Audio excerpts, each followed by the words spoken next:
Hello, little learners. Welcome back to our pre-K and TK classroom. My name is Miss Lara, and I'm going to be your teacher today. Can you tell me your name? Oh, I love hearing your name. Let me see if I can guess your special letter. Of course, all letters are made with big lines, big curves, and little curves. So today I'm making a letter with a big line and a little curve. What letter have I made? The letter P. If that's your special letter, it's the first letter of your name. And if it's not, don't worry. I'm going to add more letters as we go on. So today is day 4 of the 5 days that we're going to be together. So let me add another magnet here. Ooh, see? 4. No matter where I put them, still 4. 1, 2, 3, 4. That means we have one more day together to talk about today's theme, which is pumpkins. Now, October is the time for pumpkins, bats, spiders. You may see them all around wherever you go and visit.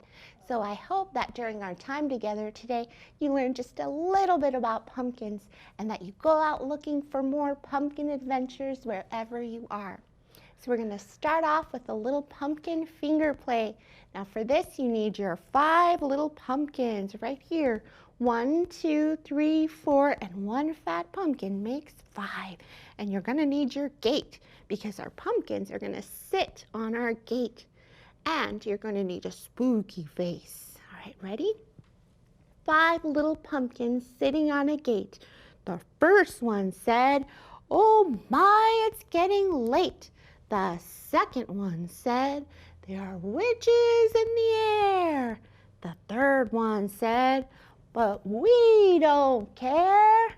The fourth one said, "Let's run and run and run." And the fifth one said, "But I'm ready for some fun." Here comes the spooky face. Ooh, went the wind and out went the light. And the 5 little pumpkins rolled and rolled and rolled out of sight. So what do you think of our pumpkin finger play? Keep practicing. We're going to do it again tomorrow for the last time. Right now it's time for our letter because we have to get some clues about the book we're going to read. So here's our letter. Of course, I always like to point out that when you're reading, you track, and you can use your pointer finger, which is the one right next to your thumb. When you track, you start at the left and go to the right. When I read books, I read left to right, left to right, left to right. When I read books, I read left to right. That's how I become a strong reader. So let's see what we say here in our letter today. Dear Miss Lara, can you tell me more about pumpkins? I can. I wonder if our book is going to be about pumpkins today. I went to the pumpkin patch this weekend and saw so many pumpkins. Ooh, the pumpkin patch. We have a few around where I live too. And they put up big scarecrows and they have piles and piles of pumpkins. Have you visited a pumpkin patch? I can't wait to carve my pumpkin. Ooh, carve your pumpkin into a jack-o'-lantern where you add eyes and a mouth. We're going to be doing something with that a little later in our project place. But for now, let's see what book Miss Maria left in our box. Because I think our book tells us a little bit more about pumpkins and what they can become. So here's our book, Seed Sprout Pumpkin Pie. It is a National Geographic Kids book by Jill Esbaum. Now, what I want you to notice about this text is it's nonfiction. That means all the words in here are true words. And there's big, real pictures that we're going to take a look at. Okay, so let's open up our book and learn more about pumpkins. So it says here, have you picked your pumpkin? Have you picked your pumpkin? A pumpkin seed is tucked into sun-warmed earth. Spring rains soften its tough coat. So take a look at this. You can see they are planting the seeds. A root reaches up for nutrients and a sprout grows towards the light. So there's a sprout and the roots. Now you'll remember from our book earlier in the week that roots actually suck up the water from the soil. Soon jagged leaves rise from twisty vines wandering in all directions. Look at those twisty vines all over the place. Remember, I gave you some homework. If you go to a pumpkin patch, put one finger on the leaf and see how jagged or rough it is. Bees visit golden blossoms, spreading pollen from flower to flower. Now remember, in our book it said that the orange or yellow flowers, they wither away and they become green pumpkins. And here is an example of our green pumpkin right up here. See how small they are? Here and there, tiny green knobs replace wilted flowers. So wilted means the flower is dying and then the green pumpkin grows.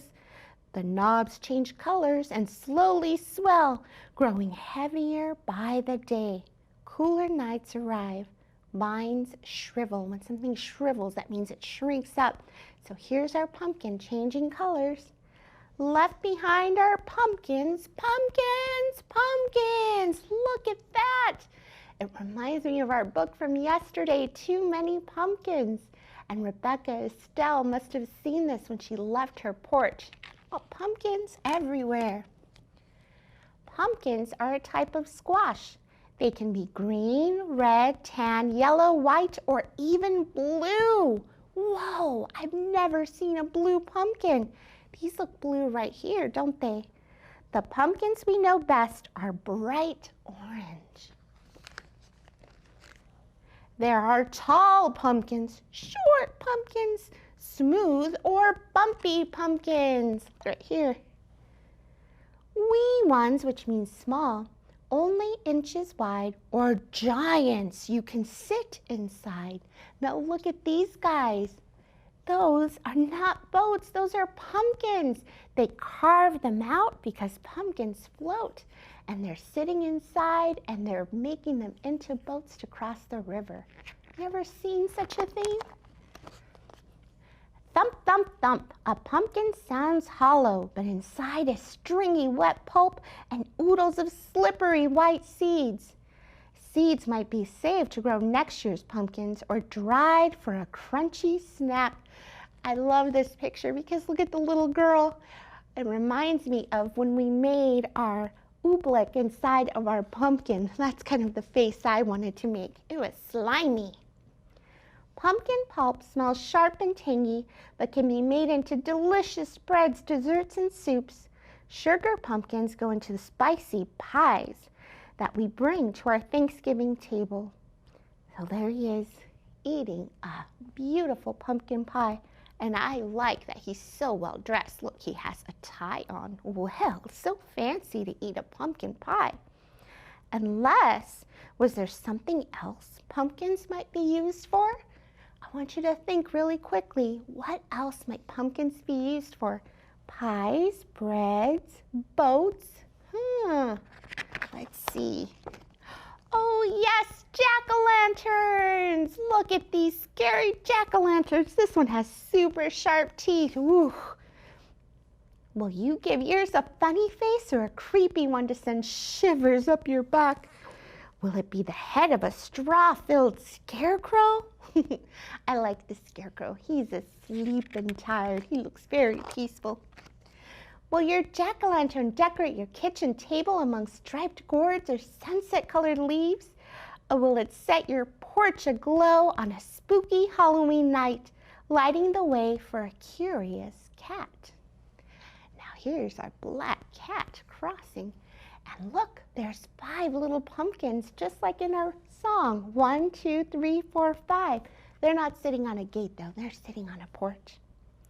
Unused pumpkins are fed to farm animals or left in the field to nourish the precious soil. There's a cow eating a pumpkin, something I never thought I would see. And look, they feed the soil because they decompose. They rot and then they become nutrients for the ground that we plant other things in. They're waiting spring under a wintry blanket. So look, there's some pumpkins rotting away, ready to go through their life cycle again. So I hope that you enjoyed this book, Seed Sprout Pumpkin Pie. I love reading nonfiction text to you because we learn a thing or two about our subject of the week. So I'm going to put this down and we're going to take some time to review our pumpkin life cycle. Do you remember how a tiny seed becomes a pumpkin? Let's see if you remember. In our book it talked about it. So here's our seed. Let's see. Our seed becomes a pumpkin. Our seed becomes a pumpkin. Hi-ho the dairy-o, the seed becomes a pumpkin. But first it is a sprout, but first it is a sprout. Hi-ho the dairy-o, but first it is a sprout. Now remember, it's a tiny sprout that has roots that get water from the soil, and it also needs sun and water to grow. And then it becomes a plant, and then it becomes a plant. Hi-ho the dairy-o, and then it becomes a plant. Soon it is a flower, soon it is a flower. Hi-ho the dairy-o, soon it is a flower. Now pumpkin flowers are beautiful, this yellow-orange color, but they wilt and die, don't they? And then they become... Then they're a green pumpkin, then they're a green pumpkin. Hi-ho the dairy-o, then they are a green pumpkin. And last, they become the big, fat orange pumpkins that we know today, right? And then it's an orange pumpkin, and then it's an orange pumpkin. Hi-ho the dairy-o, and then it's an orange pumpkin. Now it could be orange, white, blue, yellow, just like our book said. And then what happens? It rots and goes into the soil, and the process starts all over again. That's why it's called a cycle, because it happens over and over again. So right now we're going to move on to our project place because I have a fun activity for us. We're going to study pumpkin emotions using our jack-o'-lantern face. So let's walk over there and we'll get started. So here we go. For this activity, you are going to need some Play-Doh. So you can get this at the place where everything costs $1. That's where I got this. It's confetti Play-Doh. Or you can make your own using flour, water, some food coloring, and you can mix it up at home and you can keep it for up to a month in an airtight container. Just look up a recipe if you don't happen to have Play-Doh. After that, you're going to need a picture of a pumpkin. Now, I printed my picture of a pumpkin, but you can actually just draw one. You can draw one, you can have your child draw one, you can draw one yourself if you're watching and you're little.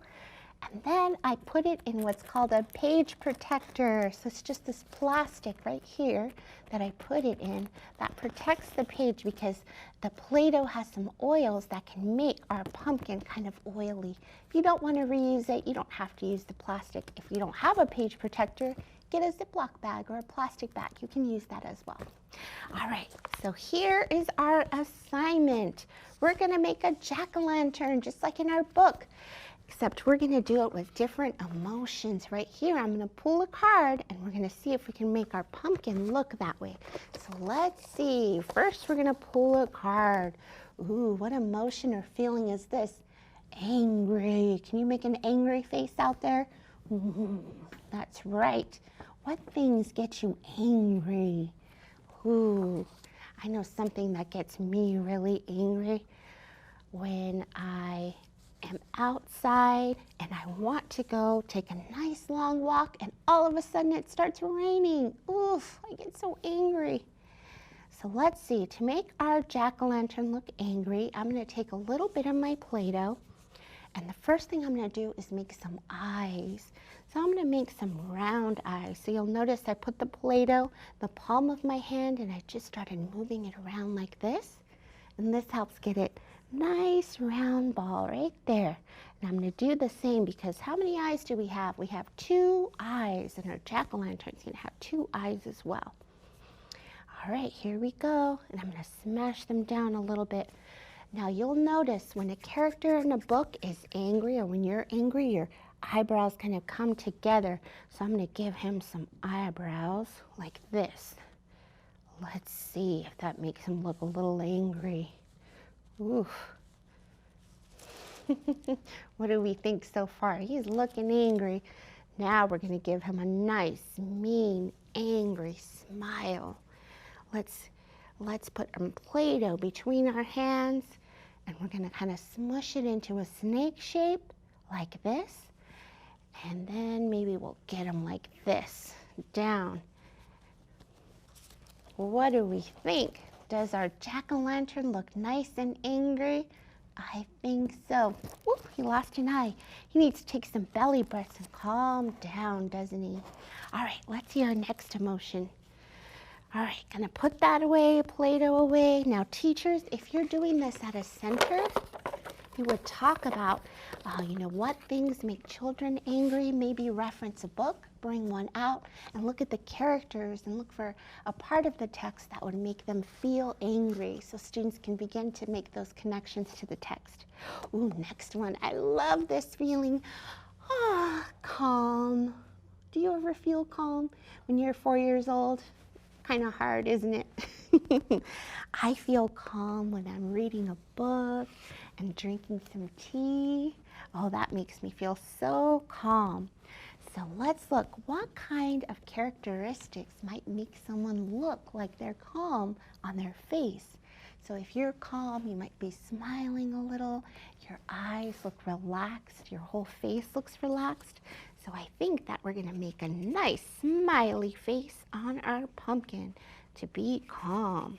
So I'm gonna make a big snake. If you're following along, make a snake and put some smiles on. Then we need some eyes. Here we go. Nice and calm, and I may give him a nose too. I'm gonna give him a triangle nose. Little triangle nose to make him feel nice and calm. What do you think a jack-o'-lantern would have to do to feel calm? Probably not get carved. That's my hunch. A nice non-carved jack-o'-lantern. What do you think? Does that look calm? I think so. Our jack-o'-lantern looks calm. What kinds of things make you feel calm? I wonder. All right, let's pick another emotion. Maybe we'll do 2 or 3 more. I love squishing Play-Doh. And if you don't already know, when you play with Play-Doh, you are strengthening your hand muscles. And your hand muscles are what help you write. So you're not just playing, you're learning. And you're growing and getting ready for school in the best way. Ooh, I like this one, but I wonder, we kind of did this one. Oh, here's a good one. A feeling of being scared. Oh no! What scares you? The things that scare me are, big insects. Like if you're in the house and all of a sudden you see something moving on the floor and it's a big giant insect, I get scared and sometimes I even scream, ah! And then I scare everyone around me. Are you scared of big insects? I wonder. Let's make our jack-o'-lantern feel scared. Okay, I think I'm gonna give him an expression of shrieking like that. Okay, so let's see, when I go, my mouth is kind of an oval shaped, so I think I'm going to use that same method of rolling the Play-Doh between my hands and smushing it down like this to give him an expression of feeling scared. Then I'm going to make my 2 eyes. Here we go. Okay. And if you want to get super fancy with your jack-o'-lantern expressions, you can make them have earrings and ears and a fancy nose, maybe some glasses. All right, here we go. What do you think? Does our jack-o'-lantern look scared? I think so too. Looks like someone came at it with a knife and said, I'm going to carve you. I would be scared too. All right, maybe let's do one more. Rolling our Play-Doh, one or two more here. Reaching in. Ooh, this is a feeling you might have quite often but not know how to label, and that's feeling frustrated. Oof. Frustrated is a feeling when you want something or can't have it and you kind of get angry and sad all mixed up. Look at her expression. She's like, I'm frustrated. I want you to think about a time where you've been frustrated. Maybe you have a brother or sister at home and you wanted to play with their toy but they didn't let you. Or you wanted to spend more time on your tablet and your parents or grandma, grandpa said, no way, you can't. You might feel frustrated. So let's see if we can make a frustrated face, kind of like a frown. A frown is like a sad face, like an upside down rainbow. So again, making the snake between my palms, doing that, and two eyes. And I'm gonna make them kind of go down like this because they're frustrated. A lot of people were frustrated when school started because they had to wake up early. But then they realized school's actually fun and don't mind waking up. Look at that. There's a frustrated jack-o'-lantern. Okay, I think that was our last one. So I hope that you get to try that at home when you carve your pumpkin. Think about the emotions you have left. We're going to do our recommended books and then we'll sing our long alphabet song. Okay, let me put this away. I wanted to show you another book that we're not going to get to read, but that you might want to check out if you're at your local library. It's called The Pumpkin Book by Gail Gibbons. We almost read this one, but what I like about it is that it is, again, a nonfiction text, so it gives you lots of true facts about pumpkins. And it even talks about pumpkins throughout history, so you get an idea of the history of pumpkins and why we carve jack-o'-lanterns. I like the other one just a little more because it has the realistic pictures and the why of Halloween night. So I hope that you check this one out. And again, lots and lots of facts at the very end. It's called The Pumpkin Book by Gail Gibbons. And then, if you haven't reread our story, remember Spookily the Square Pumpkin?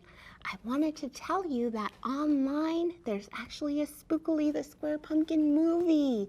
So once you read the book, you can check out the movie. All right. Looks like we have just enough time to sing our alphabet song and then say goodbye. So here we go. A is for amazing, that's what you are. B is for brave, that'll carry you far. C is for caring and community. D is for determined to be the best I can be. E is for empathy, caring for all. F is for friends, that'll catch you when you fall. G is for grateful for everything around. And H is for hopeful, there's more good to be found. I is for imagine all the fun things we could do. J is for joyful, how I feel when I'm with you. K is for kind to people and animals too.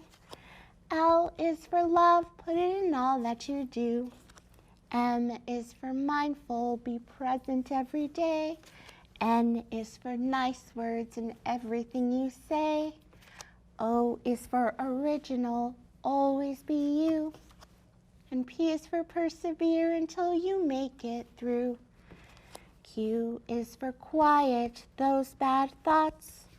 R is for remember all the greatness that you've got. S is for strong body and mind. And T is for talent, why not make yours being kind? U is for unique, special and loved. V is for victorious, always rise above. W is for worthy and wonderful too. And X, don't X out those mistakes, they're what make you you. Y is for yes, we're getting to the end of this rhyme. And that's the alphabet. I'll see you next time. That's right, boys and girls. I'll see you next time where we're going to have more pumpkin fun together. Until then, Miss Lara sends you a big squeeze and a big smooch, and reminds you to read and play, to use your 5 senses and explore like a scientist every single day. We'll see you again tomorrow. Goodbye.